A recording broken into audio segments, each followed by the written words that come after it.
da fazenda que me pertence. E ele repartiu por eles a fazenda. E poucos dias depois, o filho mais velho, o filho mais novo, ajuntando tudo, partiu para uma terra longínqua e ali desperdiçou a sua fazenda. E vivendo dissolutamente, e havendo ele gastado tudo, houve naquela terra uma grande fome, e começou a padecer necessidades. E foi e chegou-se a um dos cidadãos daquela terra, o qual o mandou para os seus campos a apacentar porcos, e desejava encher seu estômago com as bolotas que os porcos comiam, e ninguém lhe dava nada. E caindo em si, disse: quantos trabalhadores de meu pai têm abundância de pão, e eu aqui pereço de fome. Levantar-me-ei e irei ter com meu pai, e dir-lhe-ei: Pai, pequei contra o céu e perante ti. Já não sou digno de ser chamado teu filho. Faze-me como um dos teus trabalhadores. E levantando-se foi para o seu pai. E quando ainda estava longe, viu o seu pai, e se moveu de íntima compaixão, e correndo, lançou-se-lhe ao pescoço e o beijou. E o filho lhe disse: Pai, pequei contra o céu e perante ti, e já não sou digno de ser chamado teu filho. Mas o pai disse aos seus servos: trazei depressa a melhor roupa, e veste-lhe, e ponde-lhe um anel na mão e sandália nos pés, e trazei o bezerro cevado, e matai-o, e comamos, e alegremo-nos, porque este meu filho estava morto e reviveu, tinha se perdido e foi achado, e começaram a alegrar-se. E a igreja diga amém. Amém. Eu quero que os irmãos atentem para o versículo 17. E o versículo 17 diz assim: e caindo em si. Repita comigo: e caindo em si. Mais uma vez, 1, 2, 3. 1, 2, 3. Bem bonito agora. 1, 2, 3. Caindo em si. Amém. Aqueles que podem, assentam, por favor. Glória a Deus. Amados irmãos, eu quero ser bem breve nesta noite. Não vou enfadar os irmãos, mas eu vou estar aplicando aquilo que Deus assim colocar em meu coração para a edificação da igreja do Senhor. Nós estamos diante de um texto. Esse texto é uma parábola. Se puder baixar o filme, se tomar um pouquinho. Eu estava pregando em Tororó no encontro. E aí ontem a gente esteve na igreja e aí a gente está sempre falando. E aí as cordas vocais fica gasta, né? Esse texto é uma parábola. Jesus muitas das vezes ele pregava através de parábolas. O que é parábolas? Parábolas eram histórias verídicas que Jesus aplicava, contextualizando para os seus ouvintes entenderem aquilo que ele queria expressar. aquilo que ele queria revelar. Se você parar para observar, você vai ver que o Novo Testamento, propriamente dito, os 4 evangelhos, Mateus, Marcos, Lucas e João, Jesus vai proporcionar muitas mensagens, muitas pregações usando parábolas. E uma das, para mim, mais impactantes é a parábola do filho pródigo. Alguém sabe o que significa a palavra pródigo? A palavra pródigo significa aquele que é gastador, aquele que excessivamente gasta, aquele que esbanja. É por isso que o subtítulo ou a epígrafe desse texto é o filho pródigo.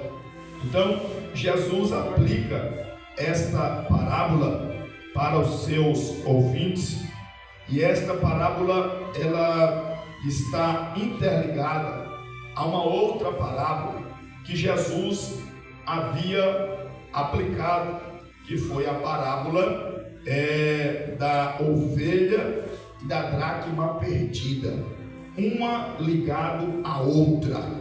Essa aqui que nós acabamos de ler, partindo do versículo de número 11 em diante, aqui o Senhor fala de um pai de família, e este pai de família tinha quantos filhos? 2 filhos, e o filho mais novo, ele toma uma decisão, ele toma uma atitude. E qual foi essa atitude? De apossar, de usufruir, de tomar de posse da herança que a ele era por direito. Mas o interessante é que a Bíblia, quando vai descrever esta parábola, vai dizer que o filho mais moço, o mais novo, logo eu entendo que está falando de alguém que tem pouca experiência, de alguém que tem uma pequena experiência. Observa que não tem como herdar, não tem como pedir herança, sendo que o pai ainda está vivo. Então ele adentrou em uma precipitação, ele tomou uma atitude precipitada, porque não teria como apossar de uma herança, sendo que o seu pai ainda estava vivo. Ele toma uma atitude compulsiva, ele queria, porque queria apossar dos bens, das riquezas. Por quê? Porque o seu coração já estava tomado, o seu coração já estava possuído, o seu coração já estava cheio das coisas desta vida, e ele queria curtir, e ele queria aproveitar, ele queria literalmente viver uma vida à la vontade. E aí ele pede o seu pai para que viesse dar a sua parte. O seu pai sensivelmente entrega para ele, sensivelmente vai repartir e vai dar a ele o que era de direito. Se você parar para analisar o versículo de número 13, vocês vão ver que assim que o filho mais novo recebe a herança, quem está me ouvindo diga amém. Amém. Recebe a herança, a Bíblia vai dizer que ele, ajuntando-se tudo, ele partiu da casa de seu pai para uma terra longínqua, para uma terra distante, para uma terra longe. Observa, meus amados irmãos, que além de tomar, pressionar, querendo a herança antecipadamente, antes do tempo, ele toma outra atitude. Ele ajunta tudo e sai da casa de seu pai para uma terra distante, para uma terra longínqua. E quando chega lá, nessa terra distante, ele toma outra decisão. E qual foi a outra decisão que ele vai tomar? Foi de esbanjar, gastar aquilo que ele havia recebido de seu pai.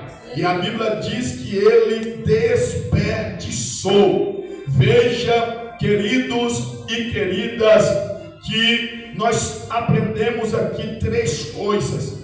A primeira coisa que nós aprendemos aqui é que nós temos que termos cuidado em pedir algo para o nosso Deus, não estando nós ainda preparados.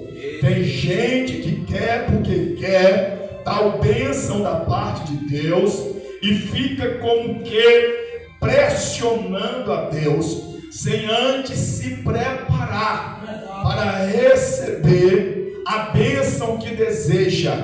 Às vezes, irmão Louro, Deus não o abençoa, não é porque ele é ruim, é porque ele conhece a nossa estrutura, é porque ele conhece a nossa capacidade.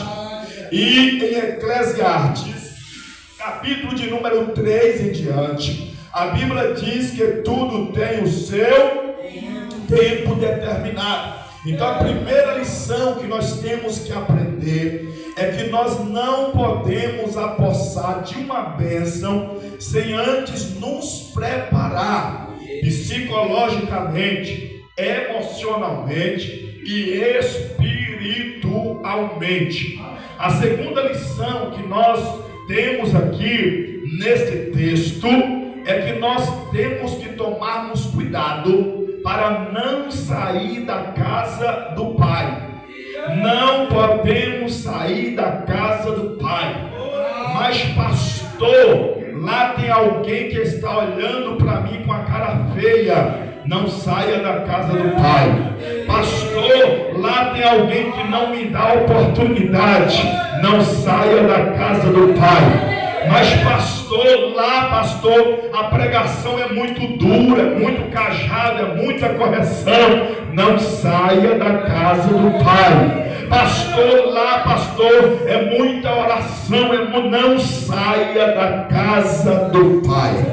A palavra do Senhor nos diz, o salmista Davi, no Salmos 23, ele vai dizer: certamente que a bondade e a misericórdia do Senhor me seguirão todos os dias da minha vida e habitarei na casa do Senhor.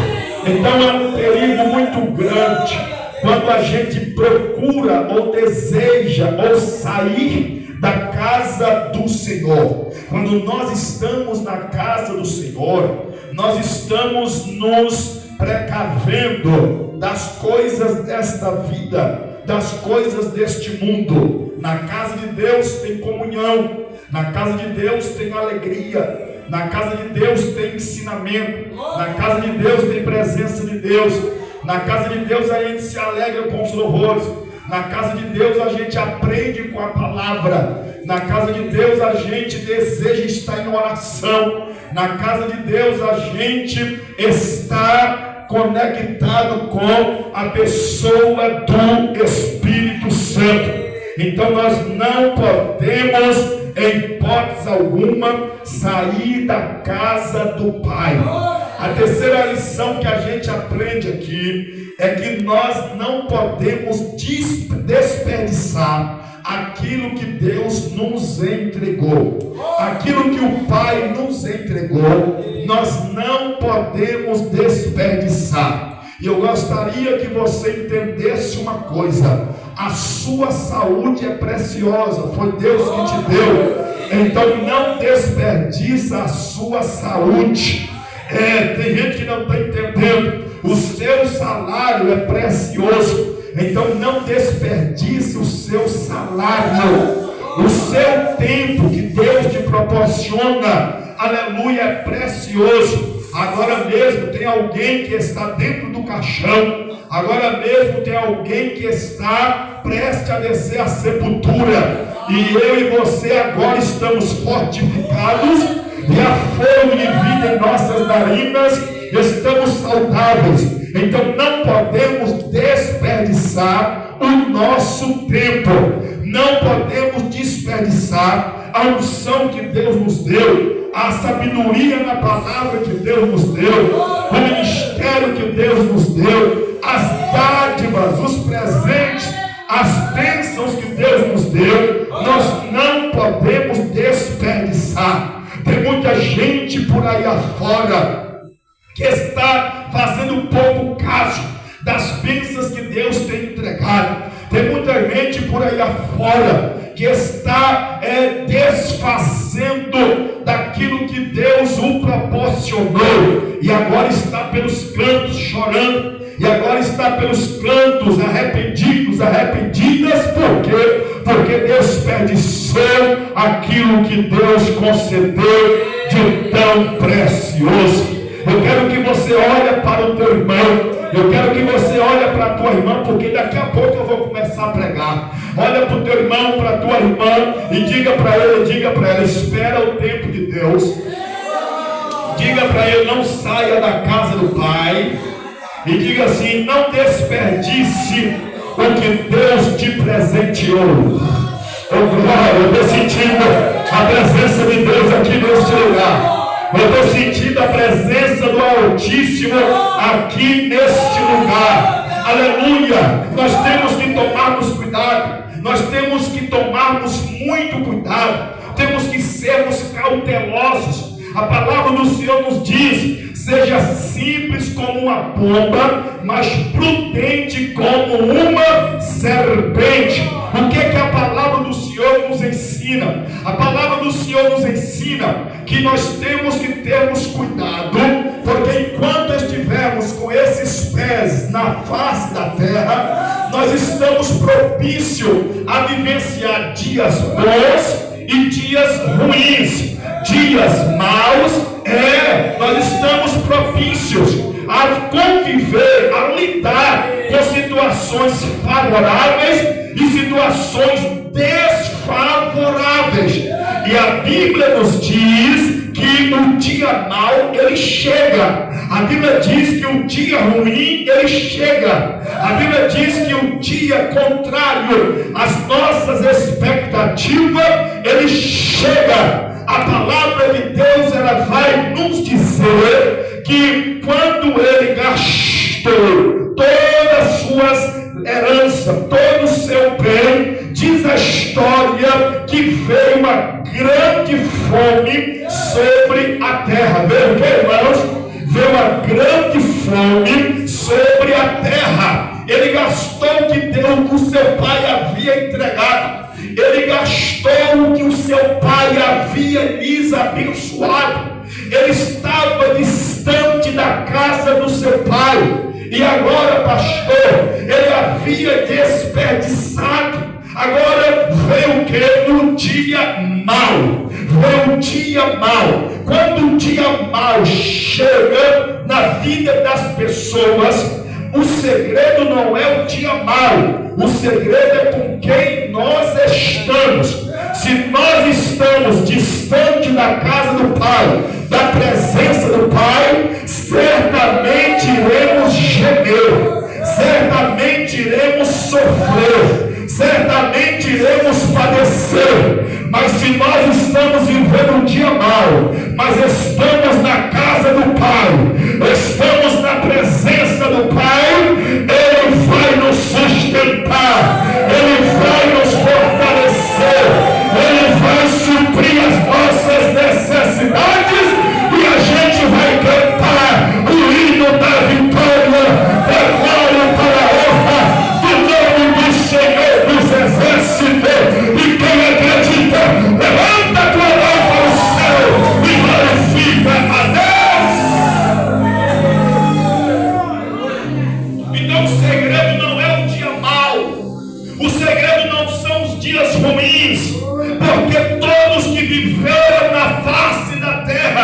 Inclusive o nosso Jesus, ele também passou por dias maus, passaram por dias ruins, passaram por dias desfavoráveis. Então o segredo é com quem nós estamos. Aleluia. Porque tem pessoas que quando está passando o dia mal, ele vai bater na porta do vereador, ele vai bater na porta do prefeito, ele vai bater na porta de algum político ou de alguém que é de uma condição financeira elevada. Mas aquele que tem a presença de Deus, quando passa por um dia mau, ele não vai ao encontro de quem tem dinheiro, ele não vai ao encontro de quem é vereador, prefeito ou algum cargo público. Quando vem a prova, quando vem o dia mau, ele vai para o joelho, ele vai orar, ele vai jejuar, ele vai chorar na presença de Deus, ele vai clamar a Deus e Deus vai ouvir a sua oração. Bendito seja Deus. Então o segredo não é o dia mau, o segredo é com quem nós estamos. Eita glória a Deus. E eu já vou te dar um recado aqui nesta noite. Quando vier um dia mau, antes de procurar qualquer pessoa, entra no teu aposento, dobre os teus joelhos e vai falar com Deus, porque está escrito na palavra do Senhor: pedi e dá-se-vos-á, batei e abri-se-vos-á, buscai e acharei. Porque todo aquele que pede recebe, todo aquele que bate a porta abre, e todo aquele que busca encontra. Então vai buscar a Deus, porque Deus ainda está com os teus ouvidos atentos para ouvir a sua oração.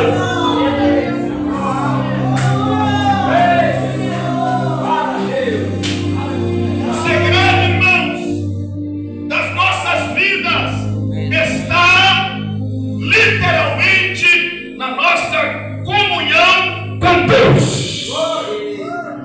E não importa a cor da sua pele, não importa se você tem ou deixa de ter anel de formatura, não importa se você é ou não é de uma família de classe alta da cidade, não importa se você tem ou deixa de ter alguma graduação, não importa se você congrega em uma igreja grande ou em uma igreja pequenina, o importante é você ter comunhão com Deus. Oh, aleluia! Pergunta tua irmã, tu tem comunhão com Deus?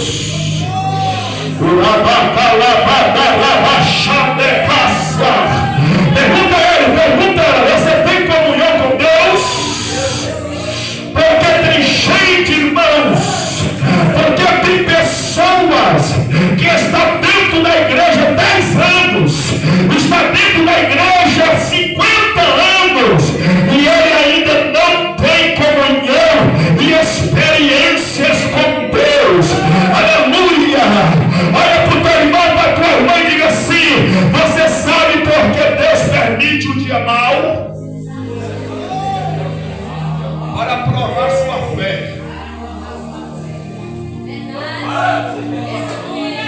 O dia mau vem é para provar sua fé.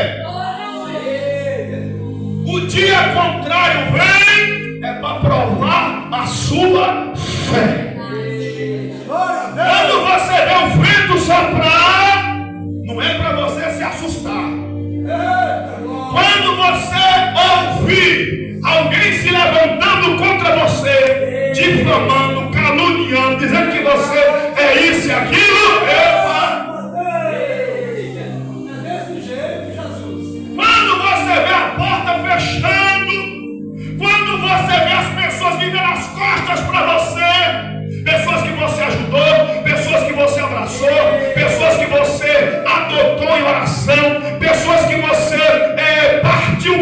com ele e com ela, de repente vira as costas para você, de repente te abandona, não é para você desesperar, é Deus provando a sua fé, é Deus provando a sua fé, é Deus provando a sua fé. Jesus vai dizer em Mateus capítulo 5 algo muito forte: bem-aventurados sois vós quando injuriarem, quando maltratarem, quando perseguirem e mentindo falarem mal de vós por minha causa. Alegrai-vos e regozijai-vos, porque grande é o vosso galardão, porque também perseguiram os vossos irmãos da antiguidade. Quando o dia mau chegar, é Deus dizendo: a sua fé está depositada em quem? A tua fé está depositada em quem? Olha para o teu irmão e diga assim: quando o dia mau chega, não é para tu morrer, é para você passar por ele. Quando o dia mau chega, não é para você morrer, não, é só para você passar. Você quer ver uma coisa? Você quer ver uma coisa? Israel morreu dentro do Mar Vermelho? O povo de Israel? Não, a Bíblia diz que o povo passou. Israel morreu no Rio Jordão quando abriu? A Bíblia diz que o povo passou. Daniel morreu na cova dos leões? A Bíblia diz que ele. Sadraque, Mesaque e Abednego morreu dentro da fornalha de fogo? A Bíblia diz que ele. Davi morreu na caverna de Adulão? Ele. Paulo e Silas morreram dentro da prisão?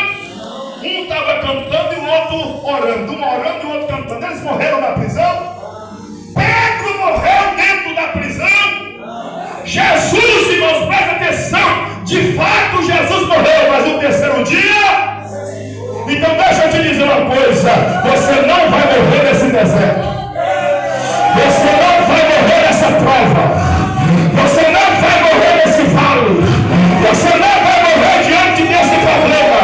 É Deus preparando você para viver coisa grande, para viver um sobrenatural, para lá na frente você cantar o hino da vitória.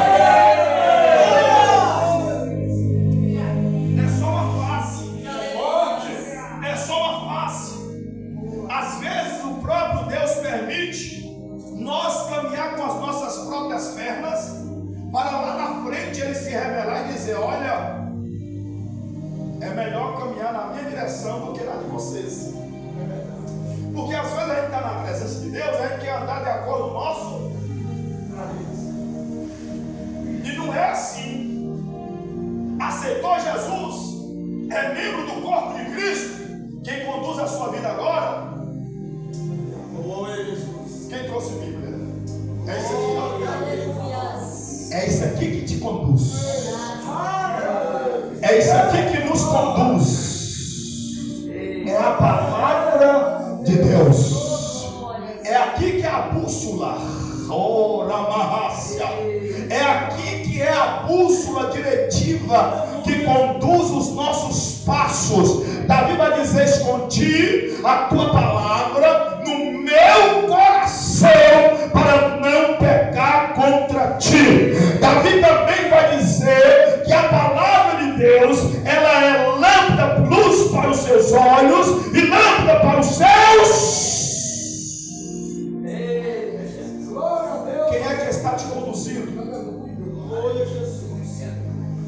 Aquele jovem quis ser conduzido pelas suas próprias paixões, pelos seus próprios desejos.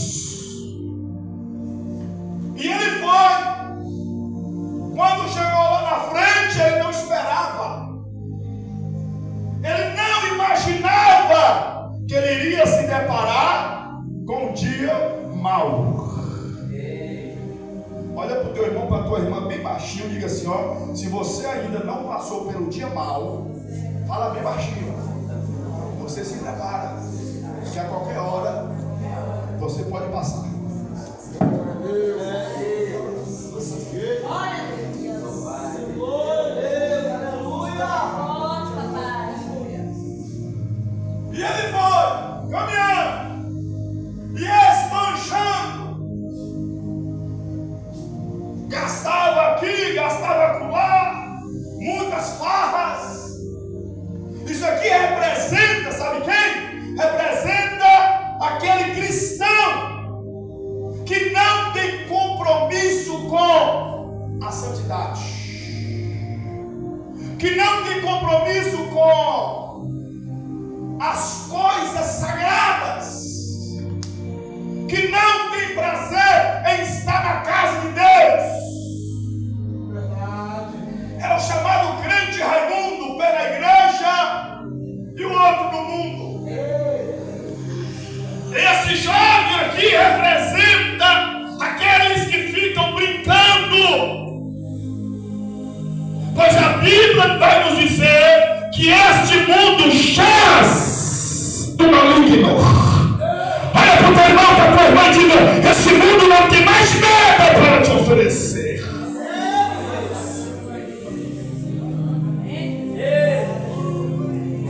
Você que está na presença de Deus, eu sei que não tem sido fácil, eu sei que os dias são difíceis, eu sei que os dias são tenebrosos. Eu tenho uma notícia: vai apertar mais, vai estreitar mais, porque quem falou não foi o pastor Jacélio, quem falou foi Jesus, que aperta a estreita, mas ela conduz para os céus, mas larga é que conduz para a perdição.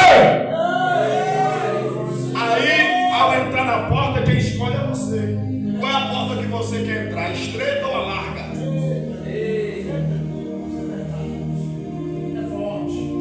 A escolha é sua, a escolha é nossa. Qual é a porta que queremos adentrar-nos? É a larga ou é a estreita? Esse jovem desejou trilhar por caminhos largos. Toma cuidado. Tem alguns que trilham por caminhos largos e não voltam mais. Lá mesmo fica. E a palavra de Deus nos diz que Deus não tem um culpado por inocente, nem um inocente por culpado. E de Deus ninguém se zomba. E Ele haverá de trazer juízo, tanto ao bom quanto ao mal, e tramar a existência aquilo que está oculto. Então você que está na presença de Deus, continua firme. Você que fez um compromisso com Deus, permaneça firme, permaneça literalmente autêntico diante da presença de Deus, porque lá na frente você será recompensado pelas mãos do próprio Deus. Ele caminha, mas algo me chama a atenção. Ele vai ver, a visão dele vai abrir, porque a visão dele estava somente na herança, a visão dele estava somente na regalia, a porta larga, a visão dele estava apenas na curtição com os falsos amigos. Verdade. A visão dele estava apenas em desperdiçar aquilo que era precioso. Mas quando o dia mau chegou, preste atenção, a visão dele vai começar a se alargar. Deixa eu falar um negócio para vocês aqui bem baixinho. Você sabia que as crises às vezes abrem nossa visão? As crises às vezes abrem as nossas visões. Problemas nos amadurecem. provações nos deixam mais maduros. Pelejas, irmãos, nos deixam mais fortificados. Perseguições nos deixam mais prudentes. Aí Deus permitiu o dia mau chegar para ele. E ele vai lembrar de quem? A casa do Pai.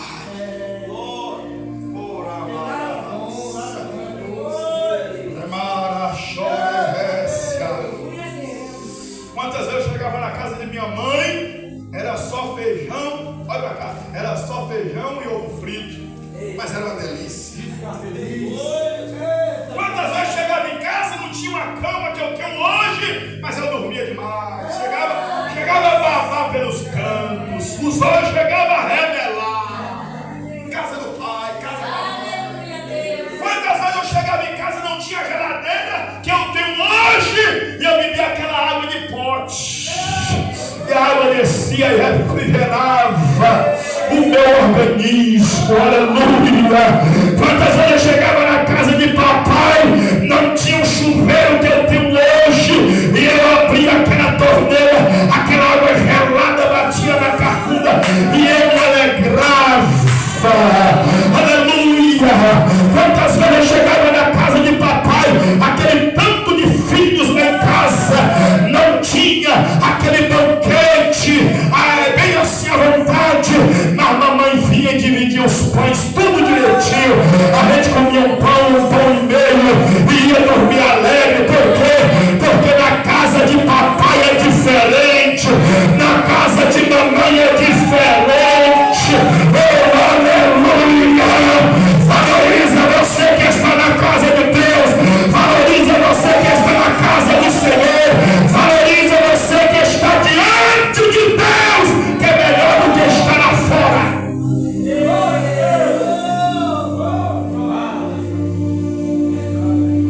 Hoje, por misericórdia de Deus, dá vontade de comer um quilo de uma carne assada, eu vou lá e compro a carne assada e como. Antigamente não. Mas quando eu chegava na casa de papai e de mamãe, tinha uma farofinha com torresmo e cebola branca. Eu me sentia feliz, confortável. É a casa do Pai. Quem está entendendo o que eu estou pregando aqui? Quem está entendendo o que eu estou pregando aqui? É a casa do Pai, irmão. Você vai na Câmara dos Vereadores e você não recebe o que você está recebendo aqui. Você vai na prefeitura e você não recebe o que está recebendo aqui. Você vai lá no Senado em Brasília e você não recebe o que está recebendo aqui. Por quê? Porque aqui tem pão do céu para alimentar a nossa alma, para alimentar o nosso espírito. Aqui a água, ela traz gozo ao nosso espírito. Oh, aleluia! Quem está alegre, levanta a mão e glorifica o nome de Jesus.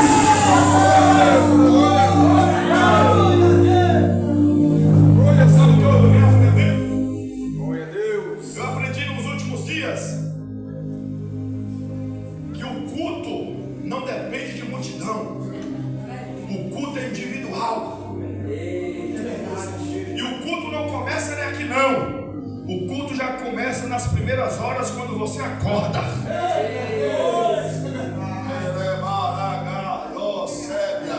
Aqui é apenas um lugar de comunhão com os irmãos, para poder a gente encher a botija. Igualmente o Senhor orou, irmão Rinaldo, para encher a botija, para transbordar, para que amanhã a gente aguente a luta, para que no dia seguinte a gente aguenta, suporte as lutas. Mas o culto começa lá na sua casa. Olha para o teu irmão, para a tua irmã e diz assim: não preocupa com a igreja vazia. Preocupe você. Diga aí, preocupe você em oferecer o seu culto para Deus. Eu não estou nem aí quem não está dando glória. Eu não estou nem aí quem não está dando aleluia. Eu não estou nem aí quem está com sono. Eu não estou nem aí quem está preocupado com o horário. Eu não estou nem aí quem está reclamando do som. Eu não estou nem aí quem está preocupado em ir para casa.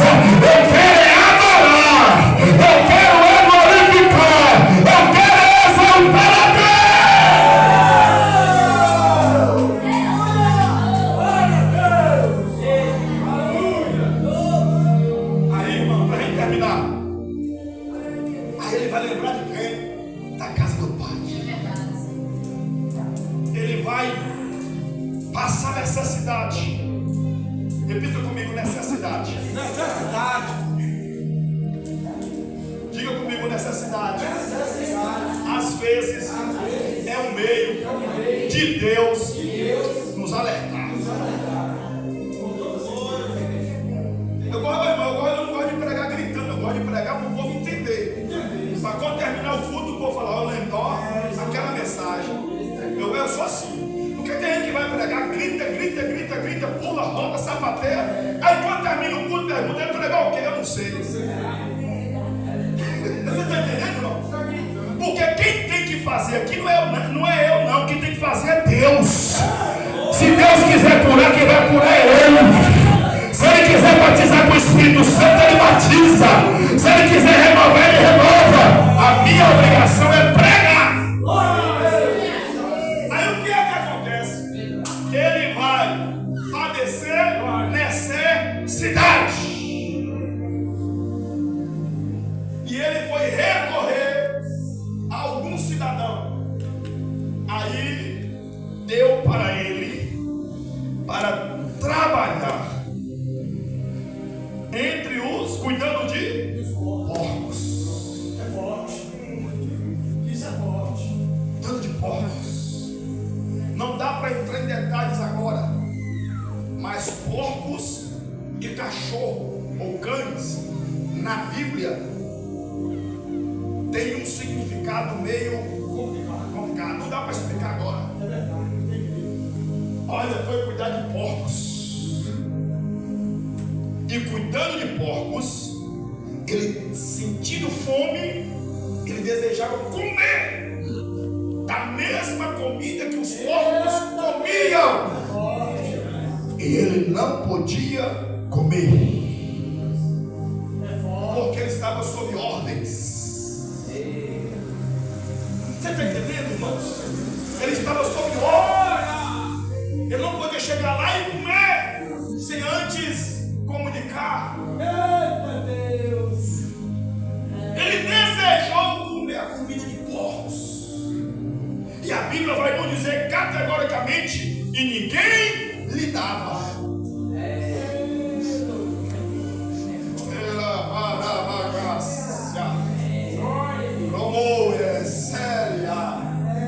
Lemandala cantou como derreba subia, redelegação e me releva.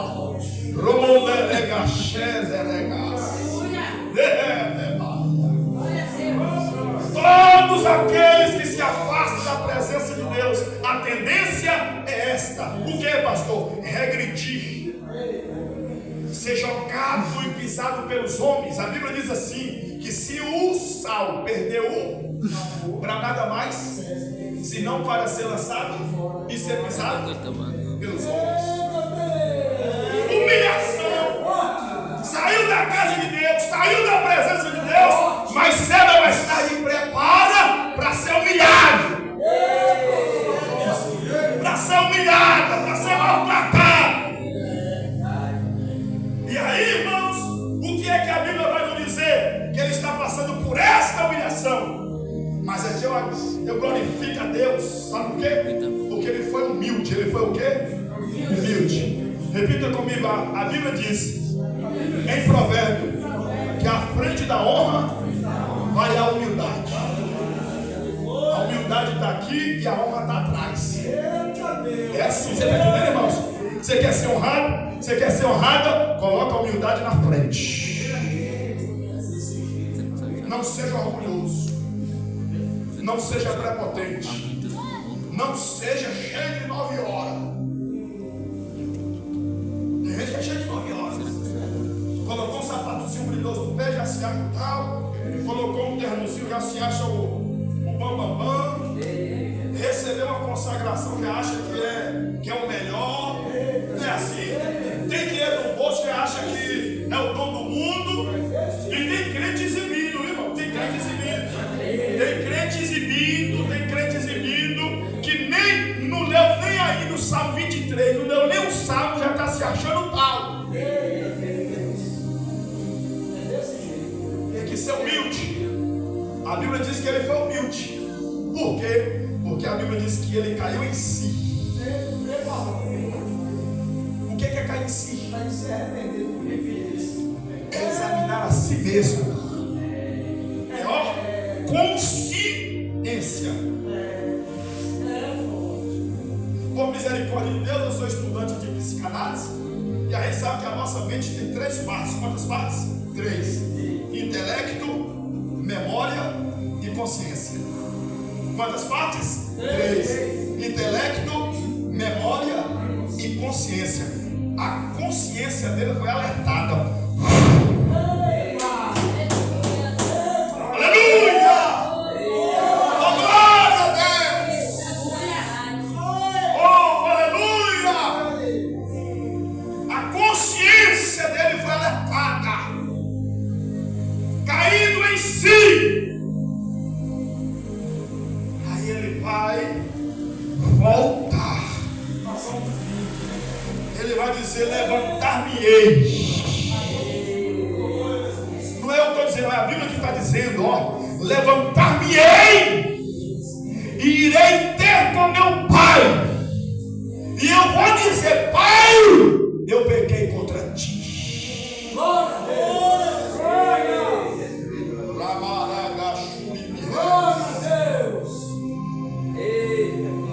Deus não quer saber dos seus pecados. Ele quer que você se arrependa. Ele não quer saber do que você cometeu, deixou de cometer. Ele quer que você traga na sua consciência que você pecou, que você errou e que Ele está pronto para te perdoar. Eu não vim aqui apontar ninguém, eu não vim aqui julgar ninguém, eu não vim aqui, não, porque eu sou pecador também, igual você, irmão, igual vocês. Mas o que Deus quer de nós, através do seu Espírito Santo, é que nós venhamos ter consciência que somos pecadores e que o Pai está com braços abertos para nos abraçar e nos perdoar.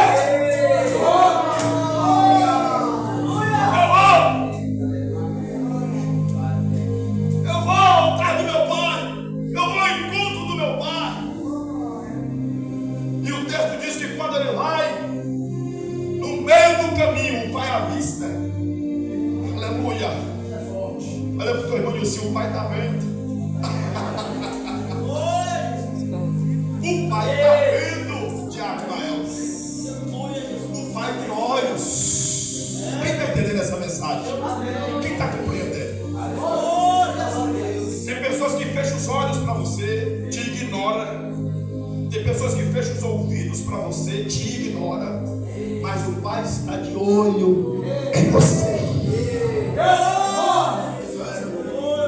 E o Pai avista de longe. E quando o Pai avista, irmão, meu Deus do céu, a Bíblia diz que ele é tomado por uma íntima compaixão. O Pai começa a sentir compaixão. Você sabe o que é compaixão, irmãos? Compaixão, sabe o que é compaixão? Compaixão é diferente de misericórdia. Compaixão é diferente de amor. Compaixão, sabe o que é compaixão? É se colocar na mesma condição daquele que está sofrendo. É isso que é compaixão. Então o pai se coloca na mesma situação do filho ali, ó. Ele sente a mesma coisa.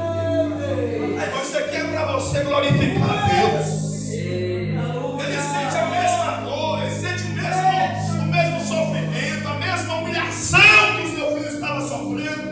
É por isso que a Bíblia diz lá em Isaías que Jesus tomou sobre ele, porque as nossas dores, as nossas enfermidades, e foi gravada na cruz do Calvário. Sabe